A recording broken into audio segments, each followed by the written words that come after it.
Everyone, and welcome to the 72nd episode of the Atlas Society Asks. My name is Jennifer Anju Grossman. My friends know me as JAG. I am the CEO of the Atlas Society. We are the leading nonprofit connecting young people to the ideas of Ayn Rand in fun, creative ways, like our graphic novels, animated videos, and of course, our killer social media. Today, we are joined by Dr. Wilfred Reilly. Before I even begin to introduce Dr. Reilly, I want to remind those of you who are joining us on Zoom, on Instagram, Twitter, Facebook, LinkedIn, YouTube, you can go ahead, use the comment section to type in your questions, make them short, and we will get to as many of them as we can.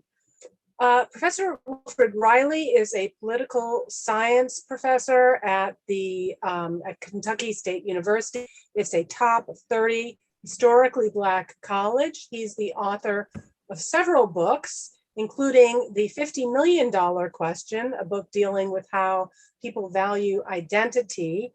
In 2019, he published Hate, Crime, Hoax, How the Left is Selling a Fake Race War. And just last year, he also published Taboo, 10 Facts You Can't Talk About, but we're going to talk about them anyway today. Professor Reilly, welcome again. Thanks for joining us. Thanks for having me.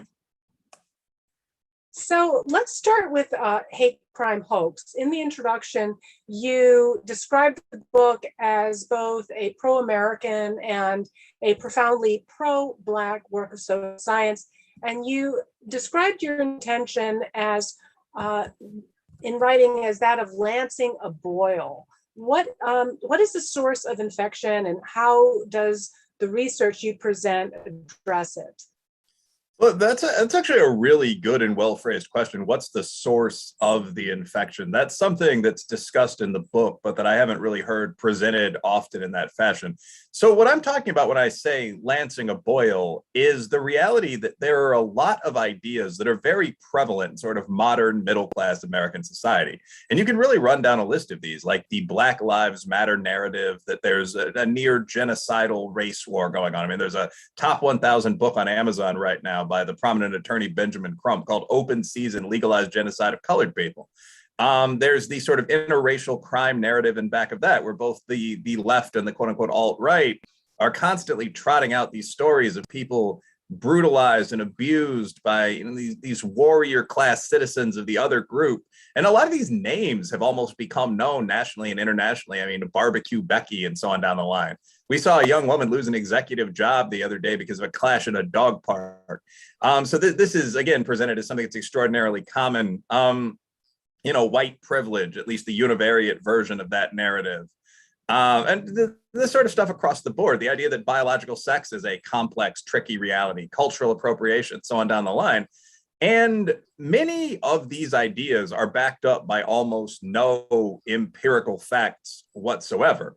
So in the books, Hate, Crime, Hoax, and Taboo, I mean, in Hate, Crime, Hoax, I look at a lot of these very high profile incidents of alleged interracial or cross-class violence. Jussie Smollett doesn't make it into the book in full, but I mean, I talk about Yasmin Saweed, the burnt Black churches. If I recall, we have Air Force Academy in there, and you could just Duke lacrosse. You could just go on down the line with these, Tawana Brawley. And Taboo goes beyond that into breaking down the actual number of unarmed African Americans killed by the police in a typical year. Last year, that figure was 17. It looks like perhaps 7 or 8 people were killed by white officers that fall in that category. The actual figures on interracial violence. Last year, violent crimes involving either a Black perp and a white victim or a white perp and a Black victim were 3% of what you call serious index crime. Person most likely to kill you is your ex-wife. But even within that tiny set, there wasn't a minority advantage from any sort of moral standpoint. We committed 80%, if I recall correctly, of those crimes. And just all of these things, the idea of systemic racism, once you adjust for age and test scores, the idea of white privilege, once you adjust for class, and there's some stuff on the hard right, from the hard right, that's equally nonsensical in the book, but that's frankly not the focus. the focus of the book is that all of these massively prominent ideas that are presented constantly in modern upper middle class discourse in the USA are just nonsense. There's clearly no race war going on. 25% of marriages or whatever it is are interracial. So we can work on eliminating residual racism and also things I think are more important, strengthening markets and so on, that a lot of you guys would probably agree on many of. But that doesn't require this level of dishonesty and BS and nonsense. So your question is sort of who's presenting this? I think that's a fascinating question. We seem to have produced an elite in the USA. This has been discussed by everyone from Tim Weiss to Tucker Carlson that doesn't much like the country, which is a pretty remarkable thing. I mean, with a few exceptions, the later Byzantine Empire and so on. As a political scientist or a historian, you don't see that very much. I think a lot of things Macron has done are stupid, but I don't get the impression that France's elite dislikes Frenchmen. And Nigeria's elite dislikes Nigerians, and very integrated countries as well. Singapore's elite dislikes Singaporeans. Here, many people seem to think there's something retrograde or unusual about the US national population and that this needs to be changed. And partisan politics does tie into a good bit of this. I mean, if you look at American newsrooms right now, not only is there a very specific population composition, and that almost everyone is young, fairly high class in SES terms, coastal, urban, so on down the line. But there's one political perspective, which you could call kind of, I would think of it as HR liberalism, sort of mainstream, dull, center-left positions that's held by almost everyone. Pew Research in 2004 looked at the attitudes of national news journalists and found that only 7% of them were on the right in any sense. Conservatives, libertarians, right of the center right. There were very few true radicals as well. I thought that was interesting. Almost everyone fell into this single spectrum, sort of Hillary Clinton voting Americans. And that's very true in academia as well, although we're a little more to the radical left. Econ Live recently found that, if I recall correctly, 26% of academics see themselves as radicals. Another 25% or so see themselves as activists. 18% openly see themselves as Marxists or communists. So I think you have a group of people that almost all fit one demographic profile. And I actually think that's more important than politics to some extent. But the two also share this sort of banal center-left political perspective, and that very often don't like the institutions they see around them. And a lot of this is post-Frankfurt theory stuff, that this is all set up to oppress, any performance gaps between groups or evidence of that oppression. But that's the climate in which these sort of ideas can thrive. And when you point out the empirical facts, you very often just see the goalposts move. I mean, in the case of 17 Black people in a year, unarmed Black people are killed by the police. That's all 17. The answer will often be something like one's too many. But I think those of us that do have conservative or libertarian, or for that matter, actually radical, any interesting perspective that might be based on data, should understand the extent to which what we hear is often BS and react aggressively to that. So that is the problem. The boil is that this nonsensical information. The source is, I think, the group I've described. Now, how to lance it, that's the issue. You described how the inspiration for Hate Crime Hoax came from Barry Glassner's The Culture of Fear, which you called the most important book that you've ever read. It's been a theme that we've covered a lot on this show with guests like John Tierney and Marian Tupy, who've talked about the similar human tendency to over-exaggerate, to focus on negative information and threats. So I was just interested with the connection that you drew between Glassner's work and your subject matter. What's the relation? Well, I think the shared theme is this unbelievable level of panic fear in American life. And I don't like stereotyping in my day-to-day life, but as a social scientist, I'm almost paid to do it. So there's a specific sector in which this occurs, like middle to lower upper class people that are involved in the discourse. I don't think when I play ball in my working class neighborhood in Frankfurt, you hear so much of this, but the people that are very influential in terms of what we read in the paper, or the people who are on Twitter or Instagram, might be a very simple way to put this, are almost all products of a milieu in which fear is constant, generated by the mass media.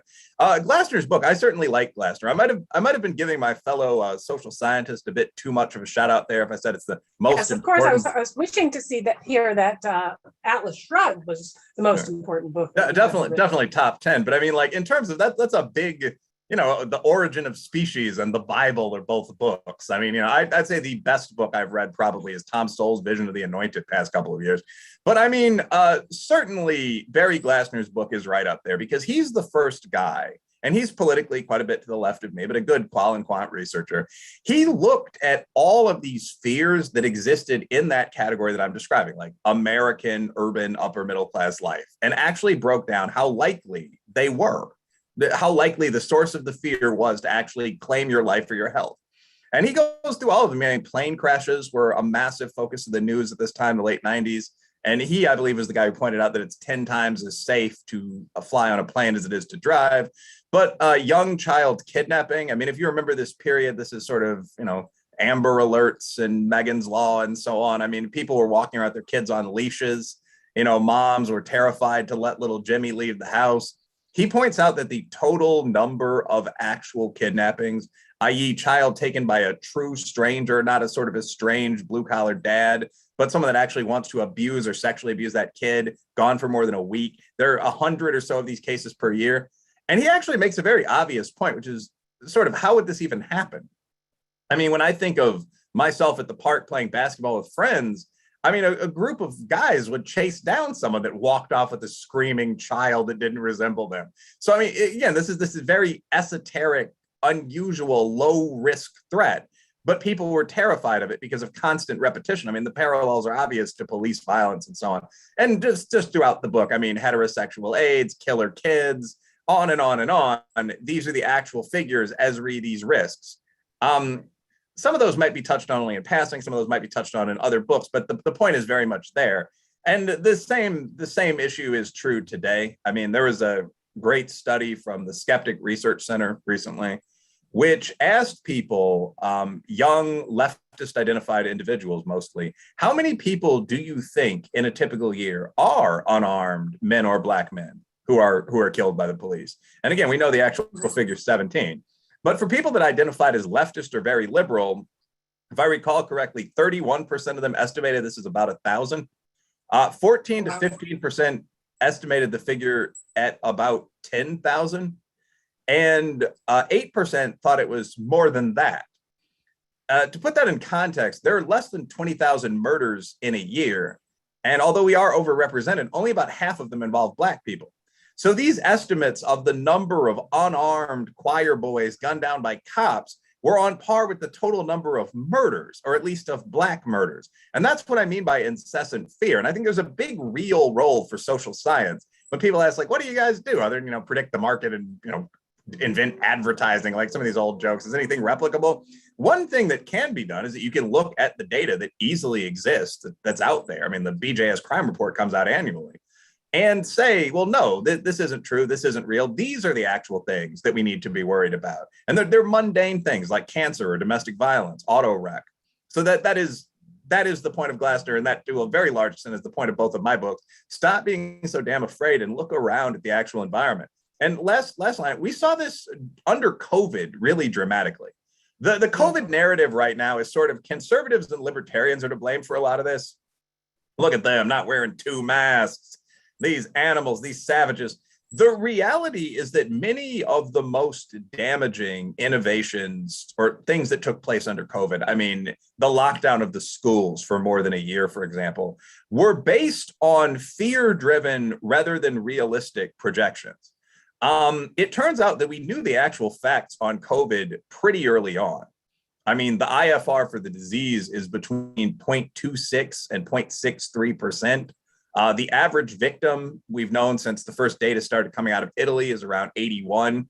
I mean, a terrible disease, but I mean, their entire documents, Great Barrington Declaration, so on, without endorsing any, that focus on how we could have managed the disease with very similar loss of life, if not less, but with life going on. And it was primarily fear that prevented that from happening. Neil Ferguson's prediction of 2 million dead before last September and so on. So both books and Glassner's book make the point we need to get a handle on this terror that's governing people. And certainly not to be passing it down from one generation to the next. One parent who has exaggerated fears about child abductions or hate speech or even accidents is going to overprotect their kid. Their kid is going to feel more afraid, feel more threatened, be less likely to take the kinds of risks that they might take to hopefully survive and gain a sense of confidence and agency. Let's get into a little bit of the methodology of your book. How many crimes or fake hate crimes did you cover? How did you choose what to focus on and why? Well, there are more than 100 covered in the book. Each one gets a sort of mini chapter of 2 to 3 pages. My overall data set on this is a professional quality data set. It's available to anyone to request it from me, but it currently includes more than 600 cases and more than case studies and more than 1,000 individual incidents of hate hoaxing. So there's no shortage of these happening. The basic methodology is simply that I used the tool, Google Scholar, JSTOR, so on, some resources, SPLC that popped up on Google and similar sites to check out terms like hate crime hoax, hate crime collapse. I mean, I would very often follow a case from the beginning until a potential collapse and observe it collapse. So the research process for this book took less than a year. I mean, in many cases, I was already aware that a certain case had collapsed before I began to research it.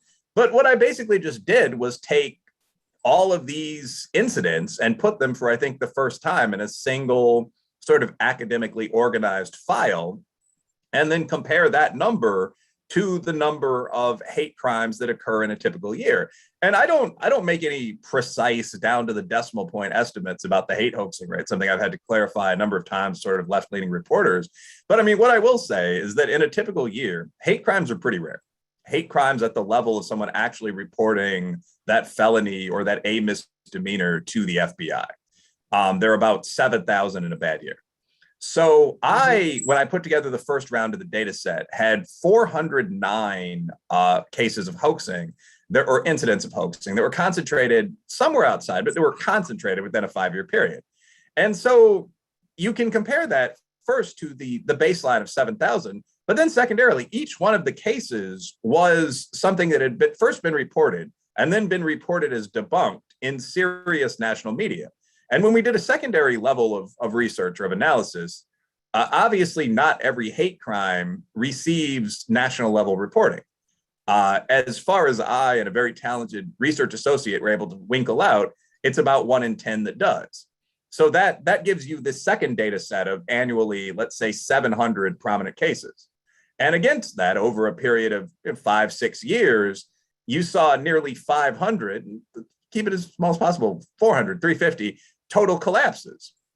So that's a pretty significant rate. That was something that surprised me. And we were able to compare that to the rate of convictions in hate crime cases, which turned out to be extremely low. I mean, a document was just released by the FBI DOJ looking at the total number of hate crimes that were not reported, but where a perp was identified, the matter was taken seriously, and this was referred for prosecution between 2005 and 2019. And if I have this correct, that was about 1,700. In 284 of these cases, someone was actually convicted. So I'm sure that the majority of the cases, the ones we didn't uncover as frauds, did occur. But the hoax rate, 1, we documented the cases. 2, I wrote the entire book. There wasn't a research team on this one. But I then compared that to the maximum number of hate crimes in a particular year, then the number of widely reported hate crimes in a particular year, and then to the conviction rate. Because the majority, it's not as though the 90 whatever percentage of hate incidents that aren't exposed as having not happened resulted in the definite conviction of a neo-Nazi. Most of them resulted in, if you will, an ambiguous non-result. where someone wrote graffiti on the side of a house. And it might have been a bigot, it might have been a hoaxer, it might have been an ex or a fraternity member playing a joke. We won't know. But that essentially is the book. Standard research techniques were used to pull out, for the first time in a while, how many of these there were. And it's not an insubstantial number. So looking at the history of your subject matter, are these hoaxes a relatively new phenomenon? Are you able to point to legislation or incidents, or maybe famous hate crimes that were relatively constant? Yeah, well, I think that, so I was able to find more definite hoaxes within the recent past, certainly, I mean, hundreds of times more than in distant previous eras, like the 1960s or 1970s. After a while, because we stumbled on so many prominent cases while doing research on more modern incidents, some of those cases did make their way into the data set. So I'll right up front, the final number of 1,000 incidents includes those. But the vast majority were close to our recent day. I guess the question would be, is there more hate hoaxing today? Or is there simply greater online media access to cases that happened more recently? I don't really speculate on that, but I would not be surprised if in the modern quote unquote woke era, the rates of this have increased exponentially. I mean, so one thing when you say, these are prominent cases, or are there trends you uncovered? One of the most obvious is that virtually all of the hyper prominent recent sort of racial conflict incidents have turned out to not be real. I think that's fair to say, with the exception of something like mass shootings, which obviously did unfortunately occur. But if you look at Jussie Smollett, for example, I mean, mocked by Dave Chappelle as the mad Frenchman, Juicy Smollett. If you look at Covington Catholic, I mean, that was a school from kind of my neck of the woods where these high school athletes were accused of this abusive stuff surrounding a Native American Indian elder and chanting and threatening to take his sacred rain drum away. None of it ever happened. If you look at Erica Thomas, the congresswoman who claimed that she was assaulted in a high-end grocery store, the guy who was involved, who was an anti-racist Cuban national, actually showed up at her press conference to ridicule her. But just going on down the line, Air Force Academy, where there's so many incidents that a general had to show up on campus to speak out against racism. In Kansas State, these horrible slurs on all the cars. Really, you could go on and on for quite some time with this. I mean, we've seen 2 incidents with people fighting over dogs recently that have led to, the termination of sort of these white female executives. None of this stuff seems to pan out. And I do think this ties into the same environment where you're seeing more of these cases. And you can explore why. I do for a bit in the book. Are we granting a certain cachet to victimization, for example? I'm not a psychologist. So, I mean, I'd be interested in working on some real pieces about why this happens. But one clue might be that every time I've looked at a professional take on this, whether it's the site fakehatecrimes.org, whether it's my own data set, more than a third of these incidents take place on college campuses, college, university, or prep school campuses. And not more than 1% of the population of society can possibly exist in that environment, I would estimate. Perhaps you've got 2 million college students, 4 million, something like that. So full-time on-campus students. So why is that? Why is there such a dense concentration of these things precisely where kind of modern successor ideology is most prevalent? I think I'll leave that to people's common sense to figure out. So I want to make sure I got that right. So you're saying that when you look at these, is it all hate crimes or the fake hate crimes that 30% are taking place on college campuses? Well, that's a fascinating question, actually. So 30% or more of the hoaxes, looking at the first 10 pages of fakehatecrimes.org or of the data set, definitely take place on the U campus. If there are now, I think this would be actually, I think those 2 data points would go together. I probably should go back and check and see whether 30% or something similar of all hate crimes, again, some good input there, happen on college campuses.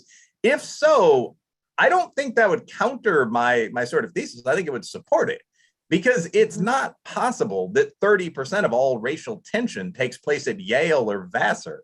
I mean, what that would almost certainly have to be is people taking sort of the normal inconveniences of day-to-day life and reporting them. And we've certainly seen this in other sectors. I mean, there's a recent book called something like The Campus Rape Frenzy. And I don't think either you or I would ever minimize actual sexual assault. But I mean, one point the book makes is that by some estimates, 17 or 18% of the claims of abuse on campus don't seem to have happened at all in any conventional sense. I believe that's the figure. More than half were unprosecutable. I mean, they involve things like two people mutually getting drunk. So if we expand the definition of sexual violence to include man and woman have a bottle of wine on date 2, that would bring in most members of society, I think. And it's the same thing with some of this. Getting to the point, if a third of the hate crimes do take place on college campuses, again, you have to ask what a hate crime is. And this isn't wild speculation. One of the first pieces I wrote about this was for Quillette, the online e-journal. And I had been asked by Andy No, as he was getting into journalism on this sector, I think I'm a very good journalist, but you're an academic. Can you take a look at the figures for this one city, Seattle? Seattle's reported something insane, like 300 hate crimes last year. And when I looked at the situation, I think it was very similar to what you'd probably see on campus. Very few of the hate crimes, under 100, if I recall correctly, were prosecutable, able to go all the way through to the courts. Most of those didn't result in a conviction. And the reason for this was that the city had dramatically expanded the definition of a hate crime to include verbal as well as physical incidents, along with a couple of other things. The group of potential plaintiffs that could sue or that could bring these cases was much, much larger. So, for example, homelessness was a potential victim category. If you attacked homeless people or said something like, "Get out of the way, you bum," that could at least theoretically be a hate crime. Homeless people were also very overrepresented among the perps in the other hate crime cases. I believe 22% of them were what the report called unhoused. So you had homeless people shouting something, "You bitch," at someone who fell in another category. And then if that person responded, they were a potential perpetrator. I'm not sure how often that double offense occurred, but it certainly was possible. And that was what we were seeing. And I think that's what you'd be seeing in some of the real and what was reported in many of the fake cases coming from the campus. So the more you intensify the perception of victimization, I think the more pseudo victimization you'll get. So what you found is that around a third of the hoaxes were taking place on campus. We don't know how many, possibly as many as a third of the reported hate crimes are also happening on campus. Whereas, as you mentioned, maybe just 1% of the US population is studying at a university. When we were talking right before the interview, you had said that you thought that the book was kind of dry. I actually have to disagree, and maybe it's because, as mentioned, you really had a wonderful narrator for hate crime hoax, but it can be a bit depressing. But I also found a little bit of humor in the way that you describe some of the hoaxes and the predictable manner in which they play out. So that was kind of fun. But the predictability also raises the question, given it seems the likelihood that these hoaxes invariably do get found out, or oftentimes do get found out, wouldn't that be discouraging perpetrators from attempting such schemes in the first place? Or is it perhaps the relatively minor coverage of the collapse in relation to the big fanfare when so-called hoaxes are first announced? Or is it perhaps just the simple fact that, as you mentioned, so many of these are happening on college campus, and the people who are trying to perpetrate these hoaxes are immature and unsophisticated? Well, I mean, not to be cynical, but you're making one assumption there, which is that most of these hoaxes do get found out. I mean, so right now, I mean, I'm at maybe 10 to 15% of the most high profile cases, and that's 10% of the cases. So, I mean, I like to think that that's the rate of hate crime hoaxing. And I actually think it's probably pretty close. This would be concentrated among dramatic, notable incidents.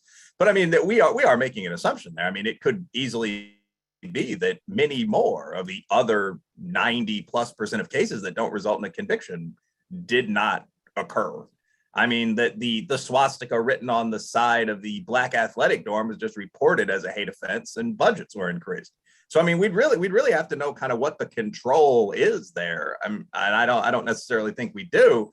I also think that one of the reasons you see this so often on the campus, or so often in a big city like Seattle, big left-leaning city, is that there really isn't much chance of serious punishment. So, I mean, generally, when hate crime hoaxers are found out on campus, what you'll see is a misdemeanor charge for falsification of a report, if that. One of the things I noticed during the writing of the book, and as a fairly ethical scholar, I didn't include these cases as hoaxes, I will note, but was that a lot of cases seem to just disappear or end. I mean, so there'd be a report, I believe it was at Bowling Green, where a young, attractive black woman said she was walking down the street when a group of white frat guys chased her, screaming about Donald Trump, and threw rocks at her. Her phrase was "like a dog," and so on down the line. And that never resulted in anything. It never resulted in a hoax claim, and it never resulted in a conviction, a prosecution. My guess would be, working at a top 300 college in a state youth system, there's no way they didn't have cameras on the buildings around the BGSU main campus that would have noticed whether or not there was a racial fight involving 4 or 5 people with a minority victim. So in a case like that, nothing happens at all. It's just, it slides under the rug. It's gone permanently. There was another case, San Diego State University, if I have this one correct, where a woman said that people, probably racists, stole her car. And there was a manhunt. I mean, people were going through the parking garages, student newspaper got involved, local newspaper got involved, which is how I heard about the case. And they found her car 3 spots away. She'd obviously just misparked it, had gone on with her life. And this whole conversation began about, did the racists bring it back? And that, again, was never a case that led to a conviction or anything on that order. So I wouldn't overestimate how many of these actually lead to some kind of brutal social sanction. I mean, it might be that 10% of the high profiles, 2% overall, is not the full rate of hoaxing, first of all. And secondarily, even in some of the cases that were hoaxes, and almost certainly were hoaxes, you don't exactly see 6 months inside like you normally do for an A or B misdemeanor. I mean, you see nothing. So the question would be, what's the disincentive? I mean, you're made very high profile in the local media for a while. 3 months later, you're exposed in agate type at the bottom of the leisure and pet cat section. And then you go on with your life. You have a misdemeanor ticket. I don't really see that there's a disincentive structure there, just coming from almost that Randian market perspective that would cause people to do anything. Yeah, it's interesting. I think it was maybe maybe 5 years ago when I first came to the Atlas Society. There were some of the students that were involved with our programs. One was at St. Olave's University, and there was apparently some huge accusation that a student was having racist notes put on their car, put on their backpack, and it wasn't just this isolated incident. The very next day, there were massive protests.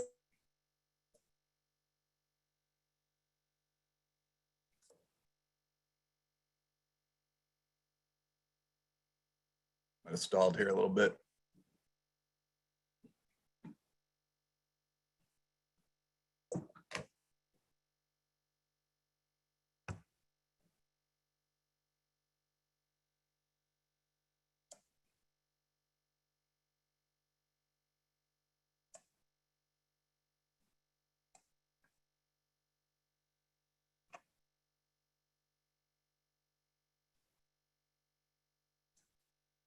We seem to be having some technical difficulties.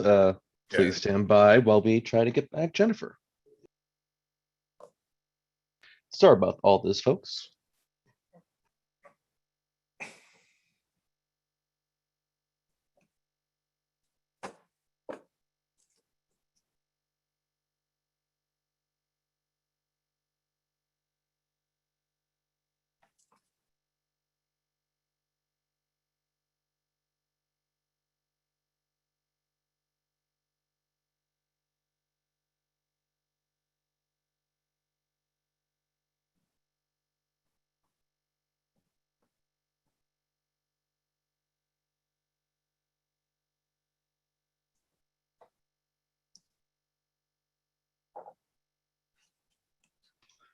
So while we have Jennifer trying to reconnect, so we don't have everyone just sort of sitting on the line, how about I field some questions for you to answer? That way we can see what's going on. This is a comment from YouTube. Francis Ebeck says, reporting a crime that did not happen.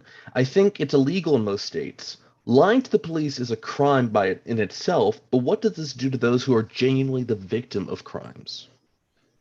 Well, yeah, I think that's a critical point. So I'm not one of the points that I always make when I discuss the book is that I'm not denying that racism exists or that crime occurs. I don't get very woke and guilty about this, but it's still something to remember. I mean, the majority of sexual assaults, for example, whatever that majority size might be, or the majority of hate crime claims are obviously based in reality. The sort of glib example I sometimes use during speeches is that if someone claims that they got beaten up outside a tough country bar or an urban black club at closing time, that almost certainly occurred. I mean, the cops need to go take a look at that. So in that context, obviously, both people that are on, the law and order kind of right-leaning side of this and people that do care about the actual victims of criminal offenses should have no patience whatsoever for these hoaxers who make it harder for other people to have their stories heard. I mean, when I mentioned 8 or 9 of those stories in a row, beginning with Jussie Smollett and going on down the list, there are many more. I mean, Goucher College, University of Wisconsin Parkside with the nooses, Kean College with the death threats, Drake University instead of Duke University, so on. Oberlin, where one of the student leaders on campus spray painted things like "tranny go home," targeting herself or himself, I guess, over across the buildings. All of that makes it much harder for people that are in law enforcement to, when they hear a case like this, especially on a campus, take it especially seriously. And yeah, that's a real problem if someone is telling the truth. One of my suggestions in the book is that people actually start enforcing the law, that if you file a false police report, you be charged with the highest count associated with that. And I think after a couple hoaxers get a $60,000 fine or a year in jail, I mean, you'd see a drop off that would help almost everybody.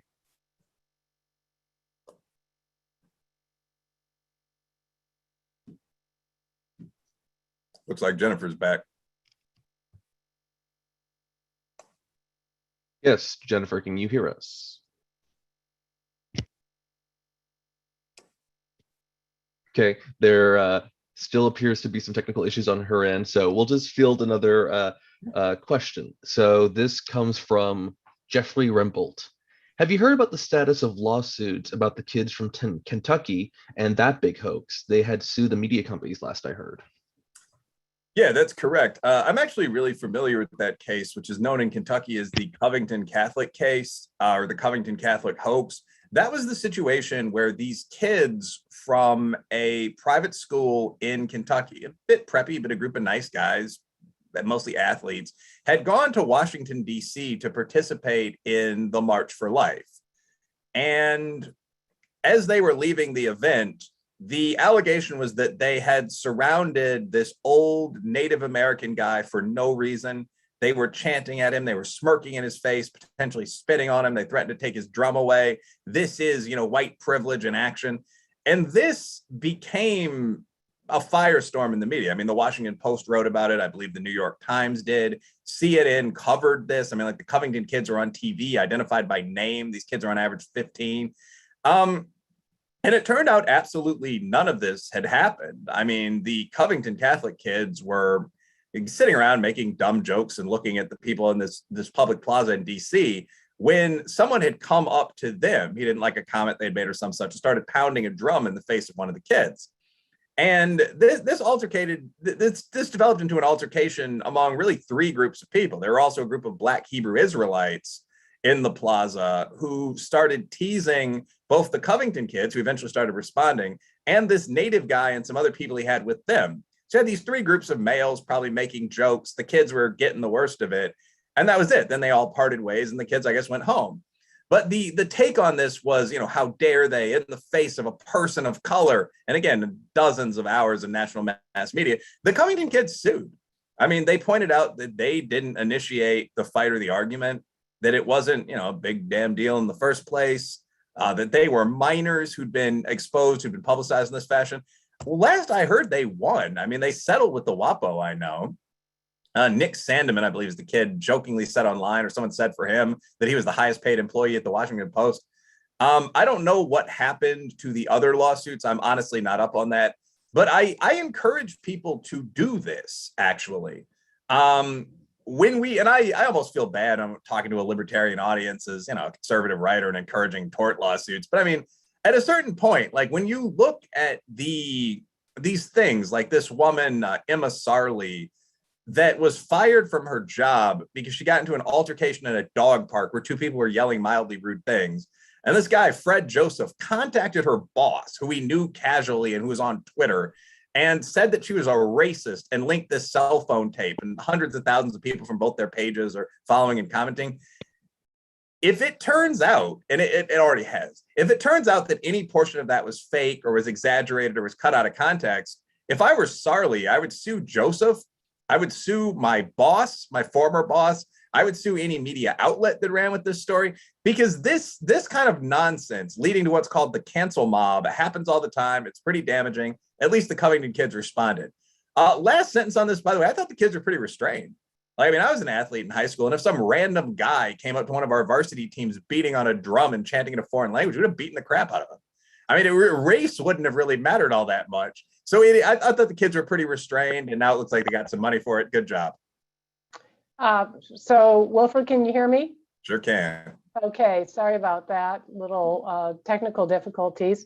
We have another 10, 15 minutes or so. Lawrence, I don't know if we'd already jumped into some of the audience questions, but I want to make sure that we also get to your book, Taboo. And one of the obvious facts that you cover in the book was that white police officers are not going out of their way to murder Black suspects. You included, as an aside, a data point that was particularly surprising to me, which was that Black and Latino officers were in fact more likely to discharge their weapons at suspects of any race than white officers. Did I get that right? And was the difference statistically significant? I believe it was statistically significant. Yeah, I mean, that's an accurate data point. I mean, the gap definitely existed. Probably standard 0.05 significance. I'd have to check Fryer and the papers on that. But yeah, the police abuse narrative just really wasn't very supported. Now, I mean, there are two levels to that. So again, when we talk about this being sort of a liberty audience, I mean, should there be any laws regulating, frankly, sex and drugs and so forth? I mean, probably not in the majority of cases. So the police are not, there tends to be a sort of blind adherence on the right to the authority state, I think. The military, the police, they can do no wrong. I mean, and I don't share that attitude. I have a great deal of respect for the fighting women and men in those organizations. But like, we just drone struck one of our own aid workers because we got advice on targeting from the Taliban. So there's an element to which those organizations, like any other large governmental organizations, need to be reined in. But with that said, if you're arguing that the people in these organizations are incompetent, racist drunks that are murdering Black people or something along those lines, no evidence of that. And there, as I said, there are major books that argue basically that. There's no evidence of that whatsoever. I mean, so in the Black Lives Matter chapter of Taboo, I try to break down all the core BLM claims. Like, there's an epidemic of police murders. Cherno Biko on primetime Fox News said roughly once a day, an unarmed, defenseless Black man is murdered, in his language, by the cops. And so that would break down to, let's say, 370 a year. That's fantasy. I mean, in every recent year on record, the number of unarmed Black men shot by police officers fatally has been between 10 and 30. The number of unarmed people total, including all races and sexes, has been under 100, although sometimes close to that figure. There are less than 1,000 people shot by police in a typical year, period, out of 60 million interactions. Less than 250 of them usually are identified as Black. Given the Black crime rate, it's a bit higher than the white and Hispanic crime rate. That's actually quite proportional. And just so on down the line, there was no evidence for any of BLM's major claims. And what you just said was one of the points I made, actually. When you get into the advanced research on this, and I didn't do the advanced research on this myself in terms of papers for this book. I did some good research, but I relied on other people as well. Roland Fryer, for example, has run a real professional level set of regression models, as they're called, on this, and found that when you adjust for equivalent characteristics, I mean, the precinct, which is probably a measure of social class, suspect armed, so on down the line, police are 27% more likely to shoot a white suspect than a black suspect. And that really, to some extent, is just common sense. I mean, I don't think that some tough cop really loves, quote unquote, rednecks or brothers all that much. It's not his job. But if you shoot a redneck, you're not going to get the same kind of hysterical mob scene in the streets that you will if you shoot a same income black guy. So it appears that's actually reflected in police decisions. Similarly, black and Hispanic officers who have the same training and who are pretty good. I mean, there's so much pressure for police jobs that I don't know what sort of affirmative action effect we're seeing in a lot of big cities. Like, there are a lot of people lined up outside the precinct on hiring day. They are not any less tough as cops, but they are also at some level probably aware that they might not be seeing the same penalties. They're more likely to discharge at, and by the way, looking at police prosecutions, so I'm not even sure that's true. These are perceptions created by the media of a problem that doesn't exist. But within the constraints of what most people believe, black cops, Hispanic cops are just as likely to shoot as white cops, if not more so. And in fact, the more so effect in one of the papers was significant. But the big one to me was the 27% more likely to shoot whites, which is one of those things that would absolutely be nationwide, hysterically commented on reality if it cut in the other direction. We've actually seen people with that Fryer paper try to claim that what he found was racism against black people, because he asked about a couple of different variables, and one of them was like, do the police murder you?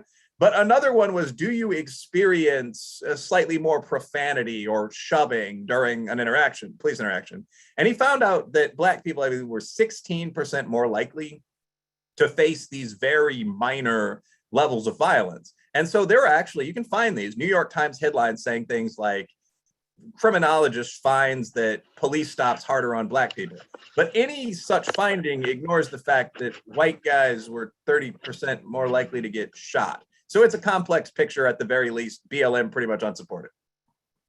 Interesting. So you've been teaching at colleges and currently at a historically Black university for many, many years. And you contend that the primary thing holding back many Black students is not racism, but a heartfelt belief that the white world is a pervasively hostile place. You wrote, America's opportunities are closed to them, not because of widespread racism, but because of their erroneous beliefs in widespread racism.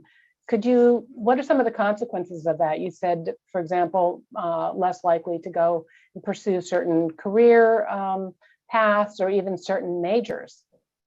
Well, I think that this combined, so a couple of things combined, like what you call oppositional culture in sociology. This isn't a radical idea or one that originates with me.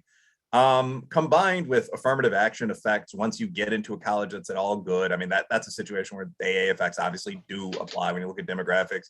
A lot of things do work together to hold back Black people. And I mean, the different set of things work at least as intensely to hold back poor whites, by the way. But these are very different in both cases from what you think of as systemic racism. So I don't think it's much of a secret. I mean, I might be, educating, quote unquote, people outside the Black community a little bit, but the idea that the mainstream USA is extraordinarily racist and hostile is well supported by data. I mean, every time this question is asked in any coherent form, about 50% of African Americans, 26% to 52%, believe that HIV was created in the lab by the feds to kill Black people. So, I mean, that's the kind of baseline that you're talking about. I wouldn't be surprised if a lot of gun-toting white libertarians believe this kind of stuff too. Saucers are following us around and so on. But in the Black case, it's especially damaging because it's gone on for many years and it affects attitudes. There was a recent poll of African-American adults where Black people were asked, if a Black kid and a white kid with the same credentials apply to the same college, is the Black kid more or less likely to get in? 5% of Blacks said more, 65% said less. In reality, of course, the Black guy would have about 150-point SAT advantage at a typical college. This isn't concealed and hasn't been since Baki. So these perceptions of constant racism I've found to have a real effect. And there are other researchers that have as well. I mean, Eric Kaufman, the political scientist, recently did an experiment where he just read a passage, I think it was Ta-Nehisi Coates, one of these woke writers, to Black students, and then asked them how much they thought they could succeed in life. And just reading that, as opposed to a standard article about Black successes in the wars against the whites back in the day, Shaka Zulu and so on, just reading that passage dropped their perceived level of success by something like 15%. So I think that this, there's a real impact to this, to these courses constantly teaching people that, their white friends and debating buddies and sleeping partners actually have this sort of hidden magical privilege, and anything they take from your culture is completely invalid and stolen by them. Systemic racism is everywhere. What we actually find, kind of condensing this to a sentence or two, is that what systemic racism means in practice is that there are performance gaps between people. Ibram Kendi and Robin DiAngelo and these sort of people have said this very openly, that if you're looking at something like SAT test scoring gaps, there are two options. Either one group is, their language is something like deeply inferior, they mean genetically inferior, or there's some kind of hidden bias somewhere in the test. The reality is that there's a third option. Did group B study less for the test? And I find that when you adjust for things like age, region, study time, the gaps that are attributed to racism almost totally close. So yes, in short, I think the idea that all of this is racism, which results in a lot of effort being directed into useless things, public protest against problems that don't happen and so on, as opposed to studying or working out in the gym for that matter. We've got a slight edge in athletics right now, but I think that is a bigger issue than actual hidden white people that hate Black people. Yeah, I don't think there are many in that category.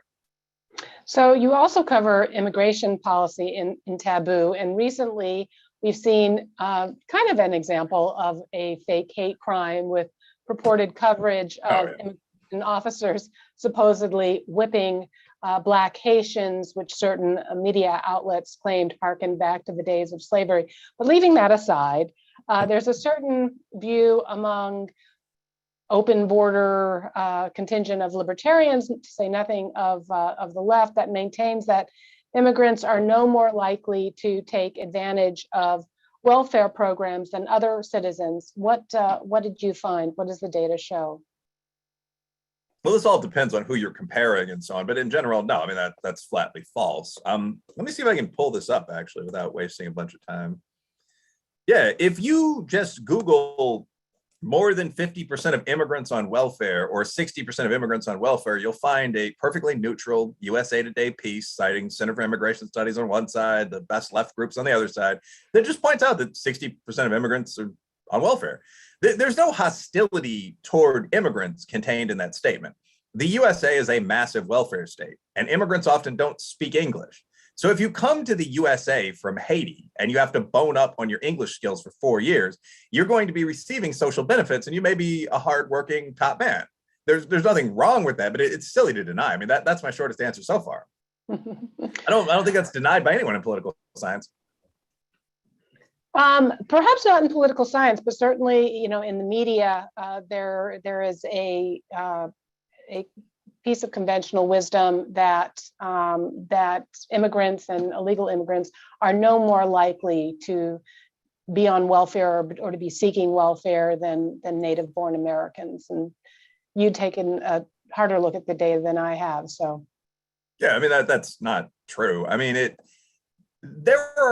you can get virtually any result by massaging data. I mean, there's a study recently that found that illegal immigrants don't have a higher crime rate than equivalent Americans.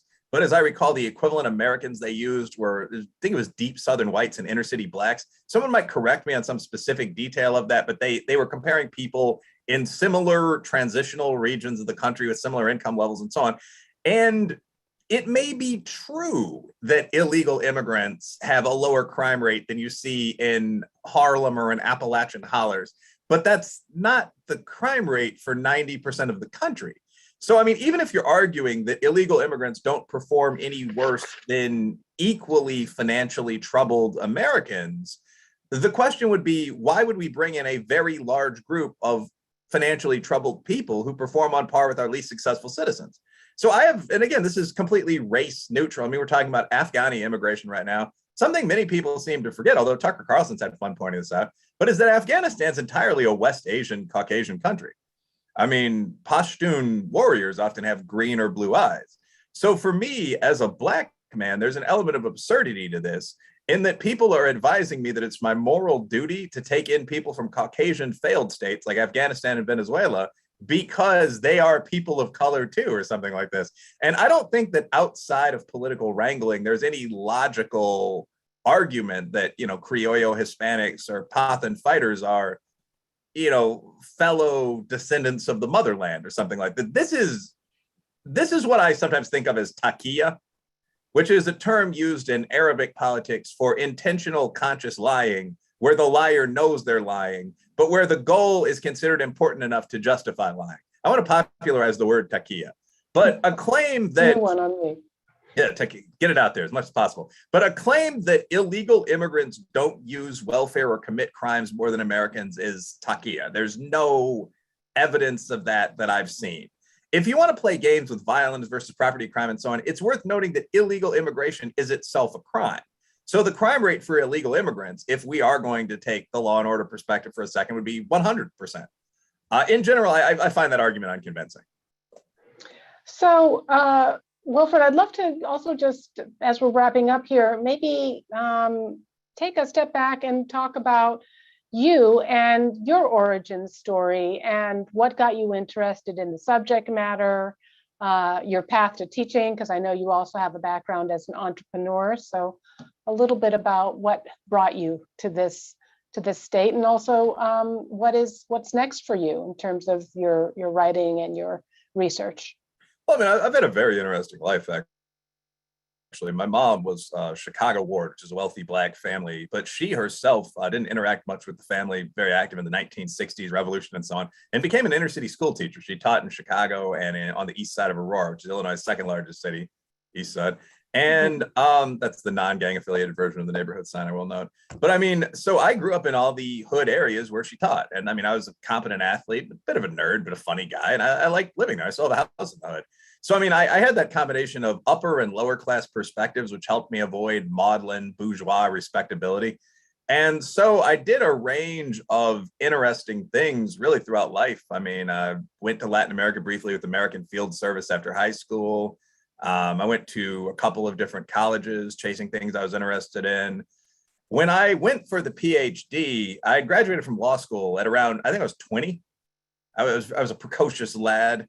And it doesn't take much to get through the Chicago or East Aurora public school systems, to be honest. I mean, I could read and I, was fast. So they kept moving me along. And at any rate, after law school, I decided to go for the Ph.D. at Southern Illinois University, which is what eventually led me into teaching. But because of an illness in my family that brought me back to Chicago, I did a range of things before getting the final academic job, as you've mentioned. At one point, I was a canvas manager for the Human Rights Campaign. So the large gay and gender rights group would recruit these sort of aggressive young people to travel to mostly hostile areas. We were based on the south side of Chicago. We did these camping canvases all the time to round up support for gay marriage and things like this. So a lot of scuffling, a lot of quote unquote office relationships. I did this for a couple of years, a very fun job. And then I moved into almost the flip side of that, which is sort of the semi-elite sales and trading floor sector. I worked in Marcus Evans International's American headquarters in the Tribune Tower in Chicago. And this, again, was sort of this very, very much Phoenix Media, all those companies, Goldman, I didn't work for them. I did apply. But I mean, it's very much a little bit of a boiler room element in the Chicago scene at this time. So, I mean, I had like my desk and 2 phones to shout into and so on. And when I got done with this, I'd made a reasonable amount of money and was finishing up my PhD. And I had thought about what I was going to do. I'd done some intercity teaching myself.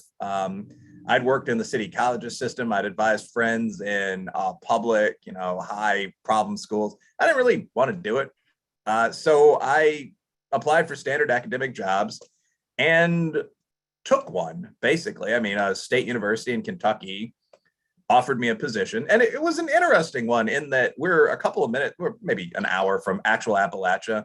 We're a historically Black college. So for both those reasons, we had a good group of students that I thought I could actually give some help to. And I've been here ever since. I think because it's a Black and Appalachian institution, there's not a lot of wokeness. I mean, most people are politically left, I'm sure, but there hasn't been a massive amount of problems with my books. It's more, the question is, will he be in class on time? We got to get these kids, into a better life. So what am I going to do going forward? I have a couple new book deals, actually. The question is, because I've frankly been late on a lot of things recently, a lot of work coming in at once. So I'm trying to get projects out there. But I mean, I'm working on a book about education. I'm working on a book about policing. And I was recently asked if I'd be interested in writing a version of sort of the old 12 lies my teacher told me, but from kind of the political center right this time. So looking at some of the nonsense we now see in schools, CRT just means this, or the Indians were peaceful, or Joe McCarthy didn't find any communists, just the new generation of lies, mostly from the other side. And I think that one would probably be a bestseller. So, I mean, those are potentially coming down the pipe now. So Great. Yeah, not done writing. What's the best way for us to follow your work? Well, I'm extremely accessible. If you Google my name, or preferably Bing or Yandex or whatnot, Google is a terrible company. But I'm Wilfred Reilly. You see that at the top of the screen. I'm extremely accessible. Like, I'm on Twitter. I have more than 45,000 followers. I'm on Facebook. You can add my personal page. It's Will rather than Wilfred Reilly, if I recall correctly. My website is part of the college website. So I like most relatively young, wired-in people, all you have to do to find me and argue with me is search my site or my social. And I look forward to people doing that. Great. Well, perhaps, are you on Clubhouse? No, I feel like I'm wired in enough, kind of like if you were on Clubhouse and you wanted me to have a conversation, I would probably link in. I've done that with locals.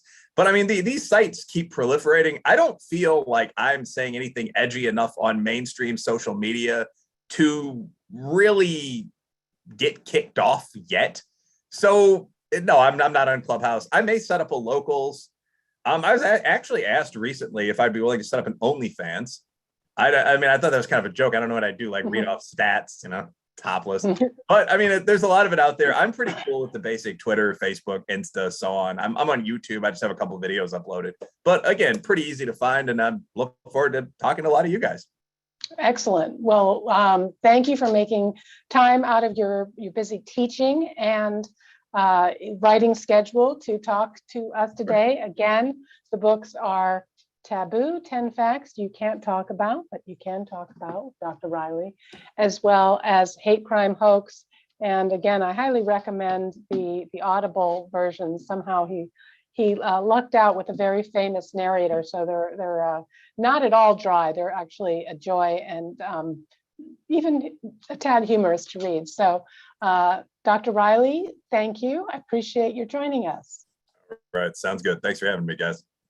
Thank you. And I want to thank all of you who joined us, who stuck with us through our technical difficulties. I want to encourage you to come back and join us next week.